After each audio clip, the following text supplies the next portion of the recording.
پاکستان اور افغانستان کے درمیان مذاکرات کا دوسرا دور استنبول میں جاری، میزبانی ترکی کے اعلیٰ حکام کر رہے ہیں۔ پاکستانی وفد میں سیکورٹی حکام شامل، افغان وفد کی قیادت نائب وزیر داخلہ رحمت اللہ مجیب کر رہے ہیں۔ افغان وفد میں انس حقانی، نور احمد نور الرحمان نصرت اور وزارت خارجہ کے ترجمان بھی شریک۔ مذاکرات کا محور 3 اہم نکات پر ہوگا۔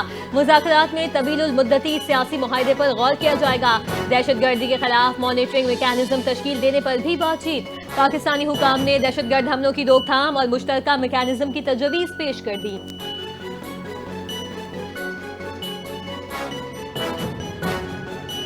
شہداء کی قربانیوں سے ہماری سرحدیں محفوظ ہیں، افواج پاکستان ہر لمحہ دفاع کے لیے تیار ہے۔ وزیر دفاع خواجہ آصف کی سیالکوٹ میں گفتگو، کہا ہم چین سے سوتے ہیں کیونکہ سرحدیں محفوظ ہاتھوں میں ہیں۔ افغان رجیم کے ساتھ مذاکرات جاری ہیں، گزشتہ دنوں سرحدی علاقوں میں کوئی ہلچل نہیں ہوئی۔ بھارت افغان رجیم کو پراکسی کے طور پر استعمال کر رہا ہے، اگر مذاکرات ناکام ہوئے تو نتائج سب کے سامنے ہوں گے۔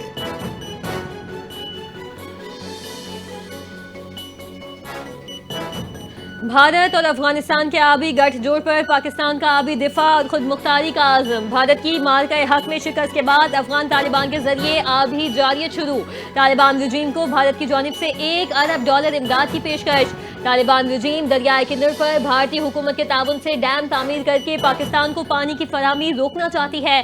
بھارت افغان منصوبہ پاکستان کے آبی نظام کو مشرق اور مغرب میں دونوں اطراف سے نشانہ بنانے کی سازش۔ پاکستان نے اپنے واضح موقف میں کہا، پانی سلامتی، زراعت اور معیشت کی شہرگ ہے، کسی کو دباؤ ڈالنے کی اجازت نہیں دی جائے گی۔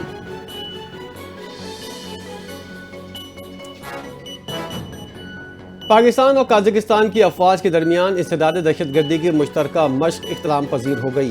ISPR کے مطابق مشق کی اختتامی تقریب چراٹ میں منعقد ہوئی۔ قازقستان کے سفیر اور دفاعی اتاشی سمیت دونوں ممالک کے افسران نے شرکت کی۔ 2 ہفتوں پر مشتمل مشق 14 اکتوبر کو شروع ہوئی۔ پاک فوج کے ISPR اور قازقستان اسپیشل فورسز کے دستوں نے حصہ لیا۔ مشق کا بنیادی مقصد انسداد دہشت گردی آپریشنل مہارت، تعاون اور باہمی افہام و تفہیم کو فروغ دینا تھا۔ بھارتی میڈیا کے خطے میں انتشار پھیلانے کے حلبے بے نقاب، ISPR نے کودم میں 22 فوجیوں کی شہادت کی تردید کر دی۔ ISPR کے مطابق کودم میں نہیں، اورکزئی میں انٹیلیجنس آپریشن میں 11 فوجی شہید ہوئے۔ آپریشن میں فتنہ الخوارج کے 19 دہشت گرد بھی ہلاک۔ ریپبلک نیوز کا 24 گھنٹوں میں 16 حملوں کا دعویٰ بھی جھوٹا نکلا۔ وزارت اطلاعات کے مطابق بھارتی گودی میڈیا جھوٹی خبریں پھیلا کر نفرت پیدا کر رہا ہے۔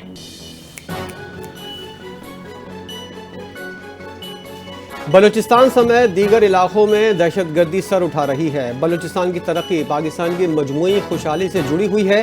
وزیراعظم شہباز شریف کا نیشنل ورکشاپ بلوچستان کے شرکاء سے خطاب، کہا صوبے کی جغرافیائی ساخت اور دور دراز آبادیوں تک بجلی اور پانی کی فراہمی اہم چیلنجز ہیں۔ بلوچستان قدرتی وسائل سے مالا مال، مگر اب بھی زمین کے اندر دفن دولت ہے۔ بلوچ عوام کی کشادہ دلی، مہمان نوازی اور مختلف برادریوں کے درمیان دیر پا ہم آہنگی موجود ہے۔ سیکیورٹی ادارے قیام امن کے لیے اپنی جانوں کی قربانیاں دے رہے ہیں۔ دہشت گردی پھر سے سر اٹھا رہی ہے۔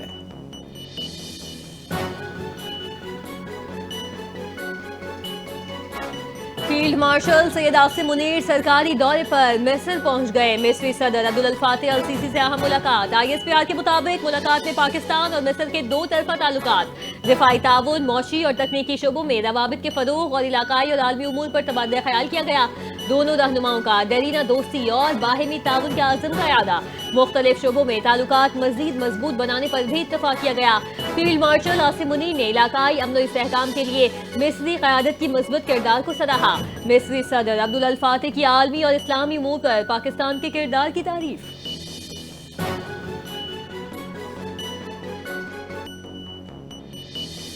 وزیر داخلہ محسن نقوی سے پولینڈ کے نائب وزیر داخلہ کی ملاقات۔ محسن نقوی نے وزارت داخلہ آمد پر وزیر کا پرتپاک خیر مقدم کیا۔ ملاقات میں 2 طرفہ تعلقات، قانونی امیگریشن اور بارڈر سیکیورٹی سمیت مختلف امور پر گفتگو۔ وزیر داخلہ نے کہا، غیر قانونی امیگریشن پاکستان کے لیے ایک انتہائی حساس مسئلہ ہے۔ پاکستان اس کے تدارک کے لیے بھرپور اقدامات کر رہا ہے۔ غیر قانونی امیگریشن میں ملوث مافیا کے خلاف کریک ڈاؤن جاری ہے۔ نائب وزیر داخلہ کی محسن نقوی اور طلال چودھری کو پولینڈ کے دورے کی دعوت۔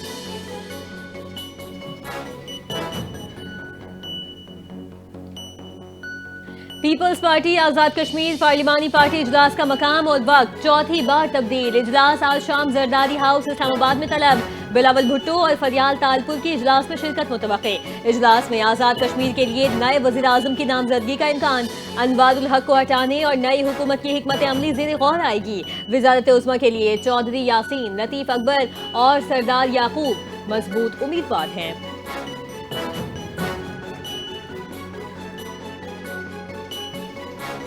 سابق وفاقی وزیر عبدالقادر پٹیل کی وزیر اعظم سے ملاقات. ملکی سیاسی صورتحال پر گفتگو. وزیر اعظم نے کہا پیپلز پارٹی ہماری اہم اتحادی ہے. ملک کو ترقی کی راہ پر لے کر جانے میں اتحادی شراکت داری پر زور دیا. کہا عبدالقادر پٹیل نے اپوزیشن دور میں اہم کردار ادا کیا. ملاقات میں دونوں رہنماؤں نے ملک کی ترقی اور ہم آہنگی اور اتحادی روابط کو مضبوط بنانے پر زور دیا. ایم کیو ایم میں تنظیمی اور پارلیمانی سطح پر اختلافات شدت اختیار کر گئے. مرکزی رہنما انیس قائم خانی نے صوبائی اور وفاقی عہدیداروں کو الٹیمیٹم دے دیا. کہا یہ نہیں چلے گا کہ چند لوگ آئیں، تفریح کریں اور چلے جائیں. شہر کی حالت دیکھو، 22 MNA اور 37 MPA دے دیے. مسئلے حل کریں، گھر پر نہیں بیٹھیں. لوگوں کے کام نہیں کریں گے تو ہزاروں کارکنان کے ساتھ آ کر بہادر آباد بیٹھ جاؤں گا.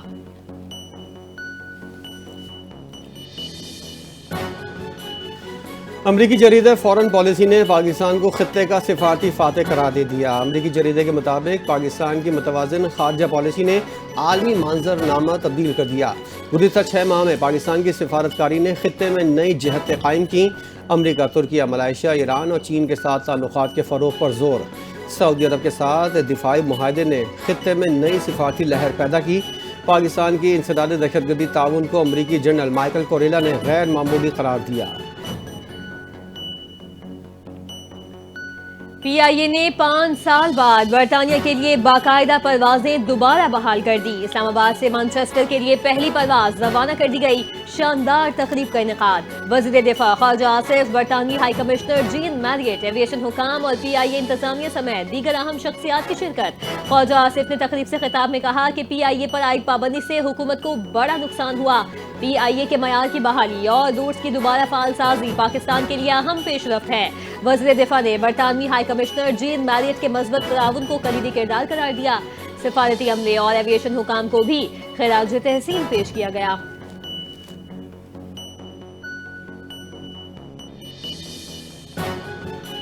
وزیراعلیٰ پنجاب مریم نواز کا ایئر پنجاب کو جلد از جلد فنکشنل کرنے کا حکم. مریم نواز نے ایئر پنجاب کے فیز 1 کے لیے کارروائی جلد مکمل کرنے کی ہدایت کر دی. وزیراعلیٰ کی زیر صدارت اجلاس میں پیش رفت کا جائزہ. لاہور سے اسلام آباد ایئر پنجاب کے فلائٹ روٹ پر اتفاق. وزیراعلیٰ نے مری گلاس ٹرین پروجیکٹ کے ممکنہ اقدامات کی بھی ہدایت کی.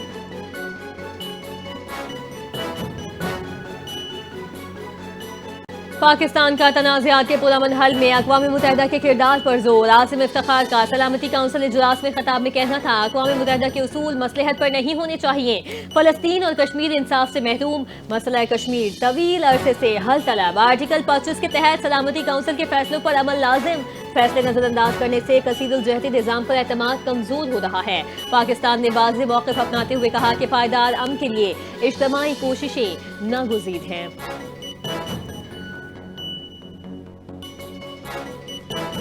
سندھ کے سینئر وزیر شرجیل میمن نے سینیٹر تاج حیدر برج کو کراچی کے شہریوں کے لیے عظیم منصوبہ قرار دے دیا. کہا یہ برج BRT لائن کے حصہ ہے جو کم عرصے میں مکمل کیا گیا.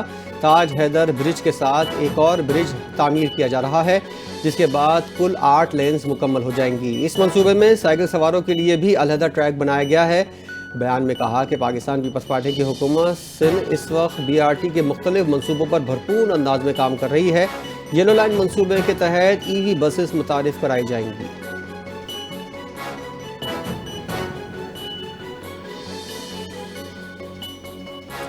اسلام آباد ہائی کورٹ میں بانی پی ٹیگ کا ایکس اکاؤنٹ بند کرنے کی درخواست سماعت کے لیے مقرر. شہری غلام مرتضیٰ نے وکیل بیرسٹر ظفر اللہ کے توسط سے درخواست دائر کی تھی. درخواست میں بانی پی ٹیگ کی غیر قانونی اور بدنیتی پر مبنی ٹویٹس ہٹانے اور بلاک کرنے کی استدعا. عدالت نے عمران خان کو نوٹس جاری کر کے جواب طلب کر لیا. National cyber crime agency, superintendent jail اور دیگر فریقین سے بھی جواب طلب کیا گیا. جسٹس ارباب محمد طاہر 4 نومبر کو اس درخواست پر سماعت کریں گے. رجسٹرار آفس کی طرف سے کاز لسٹ جاری.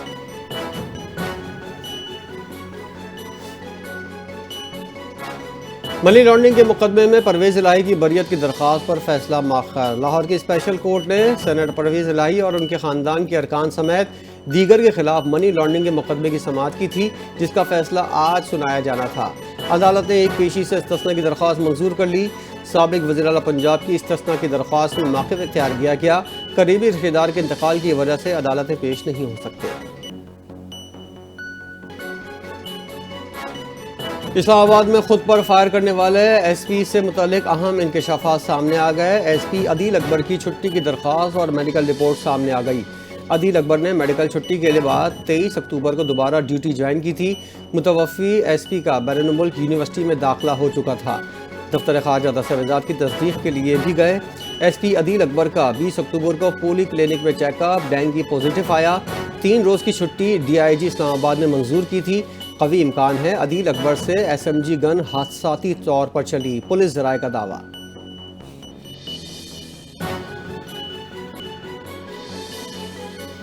حماس اور دیگر فلسطینی تنظیموں کا غزہ کو ٹیکنوکریٹ کمیٹی کے حوالے کرنے پر اتفاق۔ حماس کے اعلان کے مطابق قاہرہ میں فلسطینی تنظیموں کے اجلاس کے بعد اہم پیش رفت۔ اجلاس قومی یکجہتی کی بحالی اور جامع قومی مکالمے کی تیاریوں کا حصہ تھا۔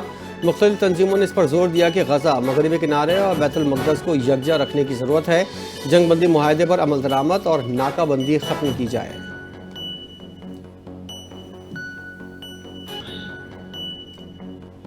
بحر عرب میں ڈپریشن، محکمہ موسمیات کی چوتھی وارننگ جاری۔ ڈپریشن گزشتہ 24 گھنٹوں میں مشرقی بنگال کے سمت بڑھ رہا ہے۔ دباؤ کراچی سے تقریباً 1400 کلومیٹر جنوب مشرق میں موجود۔ ممبئی سے فاصلہ تقریباً 400 کلومیٹر جنوب میں ہے۔ اگلے 48 گھنٹوں میں سسٹم کے مشرق وسطی کی جانب بڑھنے کا امکان ہے۔ پاکستان کے کسی ساحلی علاقے کو فی الحال کوئی خطرہ نہیں۔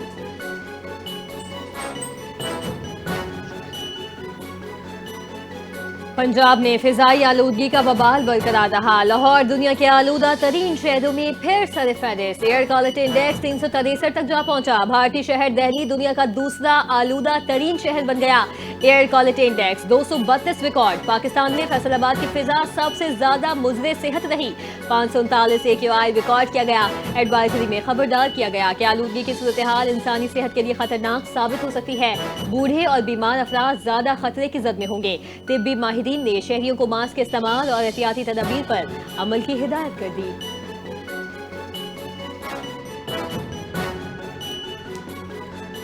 عالمی اور مقامی مارکیٹوں میں سونے کی قیمت میں ایک بار پھر اضافہ۔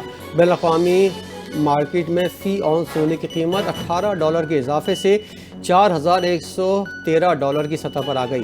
عالمی مارکیٹ میں اضافے کے باعث ملک میں فی تولہ سونے کی قیمت $1800 کے اضافے سے 4,33,662 کی سطح پر آ گئی۔ اس کے علاوہ فی 10 گرام سونے کی قیمت $1,500 ہو گئی۔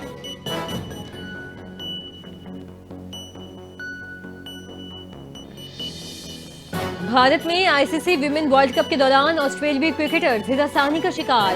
اندور میں موٹر سائیکل سوار شخص نے آسٹریلوی خاتون کرکٹر کو نازیبا انداز میں چھوا اور فرار ہوا۔ آسٹریلوی کھلاڑیوں نے فوری طور پر ٹیم سیکورٹی آفیسر کو واقعے کی اطلاع دی۔ پولیس نے CCTV فوٹیجز حاصل کر کے ملزم کو حراست میں لیا۔ پولیس کے مطابق گرفتار شخص کا مجرمانہ ریکارڈ پہلے سے موجود۔ کرکٹ شائن کے مطابق آئی سی سی کے اتنے بڑے ایونٹ میں شریک ٹیموں کے کھلاڑیوں کے ساتھ اس طرح کا افسوسناک واقعہ پیش آنا بھارتی انتظامات پر سنجیدہ سوالات کو جنم دیتا ہے۔ ویمنز ورلڈ کپ میں پاکستان اور سری لنکا کا میچ بارش کے باعث منسوخ۔ ایونٹ میں پاکستانی ٹیم کا سفر بغیر کسی جیت کے ختم۔ کولمبو میں میچ 34 اوور تک محدود کر دیا گیا۔ دوبارہ بارش شروع ہونے پر ختم کر دیا گیا۔ پاکستان نے 4.2 اوور میں 18 رنز بنائے تھے کہ بارش ہو گئی۔ پاکستان کے 7 میں سے 4 میچز میں شکست، 3 بارش کی نظر ہو گئے۔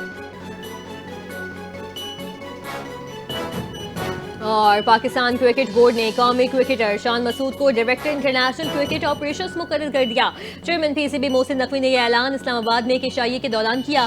وزیر اعظم شہباز شریف کی بھی تقریب میں شرکت، ملکی اور غیر ملکی کھلاڑیوں سے ملاقاتیں بھی ہوئیں۔ شان مسعود کی بطور ڈائریکٹر انٹرنیشنل کرکٹ آپریشنز تقرری کو پاکستان کرکٹ کے انتظامی ڈھانچے میں اہم پیش رفت قرار دیا جا رہا ہے۔